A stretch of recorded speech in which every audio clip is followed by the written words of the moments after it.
राम राम मंडळी, कशात सगळे? तर बघा हा मला कसं बघत होता, कारण मी ह्याचा व्हिडिओ काढत होती, त्यामुळे हा मला गुरून गुरून बघत होता. आणि इथे माझ्यासोबत स्कॅम झाला यार. मी मॅकडॉनल्ड्सवरून ऑर्डर मारली होती, बट ती कॅन्सल झाली आणि रिफंड पण आलं नाही, काहीच नाही आलं. त्यामुळे मी दुखी होती. म्हटलं ठीक आहे यार, हे दुखी विकी सोडा सगळं, आपण घरी बनवू फ्रेंच फ्राय. म्हणून मी इथे फ्रेंच फ्रायचं सगळं प्रिपरेशन करून घेतलं होतं आणि मी इथे तळत होती फ्रेंच फ्राय. फ्रेंच फ्रायची जर तुम्हाला रेसिपी हवी असेल तर मी नेक्स्ट ब्लॉगमध्ये तुम्हाला सांगेन नक्कीच. आणि इथे मी गोल्डन फ्राय होईपर्यंत मस्त फ्रेंच फ्राय तळून घेतले होते. मग म्हटलं की भाई जर फ्रेंच फ्राय बनवले तर कोल्ड कॉफी पण बनवू. कोल्ड कॉफीची पण तुम्हाला मी रेसिपी सांगेन, कारण मी कोल्ड कॉफी मी जे ताटात हे करते ना, ते तुम्हाला मी सांगेन. आणि हा मग माझा फेवरेट मग आहे, कारण हा माझ्या भावाने दिला होता 2 वर्ष आधी मला, माझ्या बड्डेच्या दिवशी. आणि ते मस्त फ्रेंच फ्राय आणि सॉस पण मी घरीच रेडी केलं होता.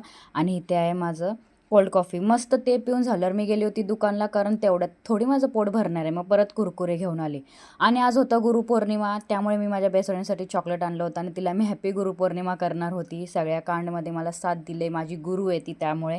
आणि मग नंतर ती खुश झाली होती खूप. मग मी गेली होती क्लासला आणि हा बुके मी स्वामींसाठी कस्टमाइज केलं होतं, कारण आज गुरुपौर्णिमा त्यामुळे मला स्वामींच्या मंदिरात जायचं होतं. आणि असे 2 बुके मी मम्मी पप्पासाठी पण कस्टमाइज करणार होती घरी जाताना. त्यामुळे मी लवकर लवकर कामं वगैरे सगळी आवरली क्लासची आणि मी गेली होती स्वामींच्या मंदिरात. आणि तिथे खूप गर्दी होती, कारण आज गुरुपौर्णिमा असल्यामुळे. आणि मस्त तिथे भजन वगैरे पण खूप मस्त चालू होतं. आणि त्यानंतर मग जेव्हा मी स्वामींच्या मठात गेली होती त्यांना फूल दिलं, त्याबदले मला पण चाफा भेटला होता, जे स्वामींचं फेवरेट असतं. आणि इथे मी हे 2 रोज कस्टमाइज करून घेतले होते मम्मी पप्पांसाठी. आणि अशी होती त्यांची रिॲक्शन. मला खूप काय बोलायचं होतं त्यांना, बट मी बोलू शकली नाही, कारण मी इमोशनल झाली होती. त्यामुळे मला काय बोलता आलंच नाही.